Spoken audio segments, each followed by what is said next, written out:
कौन आता है रात को और कौन कहता है कि आप गेट खुला छोड़ दो, ये लड़कियां विश्वासी हैं। कौन आता है रात को और कैमरा बंद कर देता है। ऐसा बड़ा खुलासा आपके सामने करने जा रहा हूं जिसे सुनकर और देखकर आप चौंक जाएंगे। नमस्कार, मैं हूं आकाश, आप जुड़ चुके हैं द पब्लिक थिंग से। आज एक बड़ा खुलासा मैं आपको करने जा रहा हूं। जो 13 लड़कियां यहाँ से आश्रय गृह से फरार हुई थी, उस मामले को लेकर एक बहुत बड़ा खुलासा आपके सामने करने जा रहे हैं।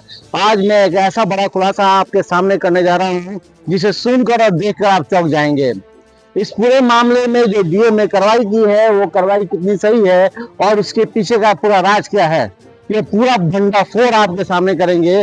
और ये आपको बताएंगे कि कैसे यहाँ पे जो आश्रय गृह है वहां से 88 लड़कियों में से 13 लड़कियां फरार हो जाती हैं।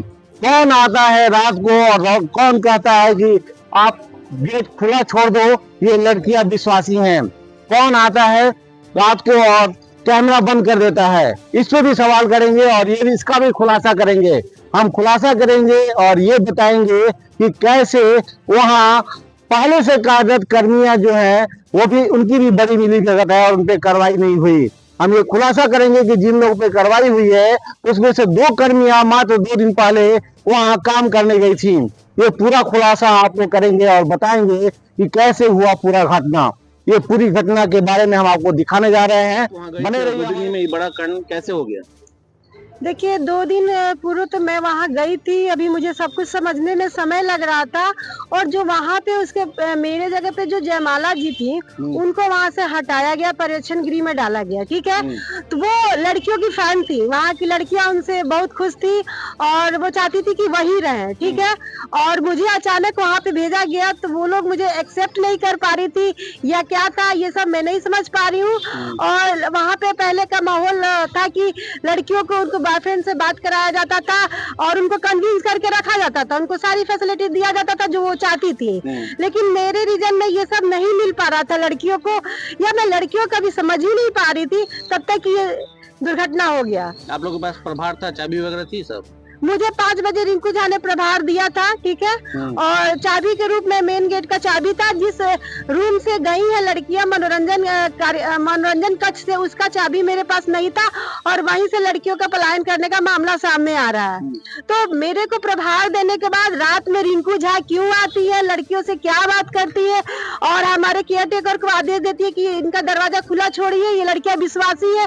ये मैं कुछ समझ में नहीं आ पा रहा कि मुझे इस तरह से आप लोग पे ही क्यों गाली? वही तो मुझे लग रहा है कि रिंकू झा वहाँ की पहले से स्टाफ है, वहाँ के अधिकारियों से उनका अच्छा कन्विंसिंग है, अच्छा रिलेशन है, तो उन पे गाज नहीं गिरी, हम लोग पे गिर गई। सीसीटीवी का मामला आ रहा है बंद होने का। जी, वही मुझे समझ में आ रहा है कि 8 बजे से तक सीसीटीवी कैमरा बंद हो गया था। ये सारा कुछ हो चुका था जो कि मैं खुद भी नहीं जानती थी कि सीसीटीवी कैमरा कहाँ से चालू होगा, कहाँ से क्या होता, ये तो मुझे कुछ पता भी नहीं था। अच्छा, कमांड किसके पास था सीसीटीवी के कमांड उन्हीं के पास था, रिंकू झा के पास था, जो कि मनोरंजन कक्ष में सीसीटीवी कैमरा का सारा डिटेल्स था और उनका चाबी रिंकू झा के पास था। अच्छा, एक चीज और बताइए कि ये जो लड़कियां हैं, ये लड़कियां कहाँ की हैं, कैसी लड़कियां हैं, क्या करती ये हैं? देखिए, ये सारी लड़कियां ऑर्केस्ट्रा ग्रुप में काम करने वाली थी। ठीक है, और इन पे केसेज वगैरह थे, क्रिमिनल रिकॉर्ड था इनका। ठीक है, अपना नाम कुमारी शिवानी जायसवाल। ये बताइए कि आप लोग 2 दिन पहले वहाँ ज्वाइन की थी, क्या पूरा मामला है, कैसे लड़कियां भाग गई हो? सर, हम 18 तारीख को शाम के वहाँ पे गए 6 बजे और उस समय हम ड्यूटी में लगे। उसके दूसरे दिन भी हम ही ड्यूटी में थे। वहाँ पे 78 लड़कियां में से 1 स्टाफ दिया गया है। वो भी हम जब से वहाँ पे गए 24 घंटा 5 दिन ड्यूटी किए हैं। यहाँ से हम लोग का लेटर निकला कि वहाँ पे जाना है, ना हम लोग से ये लोग पूछे ना कुछ किए। पहले कहाँ काम करते थे? पहले हम सिवान साहब में काम करते थे, 2 साल से ज्वाइनिंग की है यहाँ पर। सर, ये सभी लोग का फंसाने का हम लोग का चाल है। हम लोग को क्यों भेजा गया, हमको क्यों भेजा गया? हम तो 2 साल से थे ना वहाँ पे, पहले पुरानी स्टाफ 10 साल की है, उनको क्यों नहीं भेजा गया? हमको क्यों भेजा गया, हमसे पूछा क्यों नहीं गया? पहले क्यों लेटर निकला बिना पूछे हुए हमसे? अच्छा, जबरदस्ती आप लोग वहाँ जाना पड़ा? जी जी। अच्छा, ये बताइए वहाँ गए तो कैसी व्यवस्था थी वहाँ पे? कुछ व्यवस्था ठीक नहीं थी वहाँ की। उतना सारी बच्चियां है, 1 गार्ड रखा गया है। हाँ, 88 लड़कियां है, 1 गार्ड रखा गया है, 1 आया रखी गई थी। वो भी 10 बजे गेट एंट्री कराओ, ये कराओ, अकेले हम क्या क्या करें? अच्छा, ये बताइए गई तो चाबी वगैरह सब आपको नहीं, हमको चाबी वगैरह नहीं मिला था। हम गए मांगे भी मैडम से, तो मैडम बोली वही रिंकू झा बोली कि अभी आप सीखिए, सीख लीजिएगा तो हम आपको चाबी दे देंगे, इसलिए हमको चाबी वो भी नहीं मिला तो था। जिस दिन ये घटना कर दी उस दिन चाबी वगैरह किसके पास था? सब उनके पास था, अच्छा रिंकू झा के पास था। हाँ ये बताइए कि रात को वो रहती थी वहाँ पे क्या? जी, रात को रहती थी, रात को थी नहीं, वो 5 बजे चली गई थी, 9-10 बजे के करीब में आई, लड़कियां रात सबको को मिली। 9-10 बजे आई? हाँ आई, सब लड़कियों से मिली, बात की, हम लड़कियों का गेट बंद कर रहे थे, वो बोली कि इन लोग का गेट मत बंद करिए, आगे से सब कुंडी लगा विश्वासी देते। लड़की। हाँ ये सब विश्वासी लड़कियां ये कुछ नहीं करेंगी, छोड़ दीजिए इनका कमरा खुले, अपना बंद करके सो जाएगी, उनके कहने पे हम गेट खुला छोड़ दिए।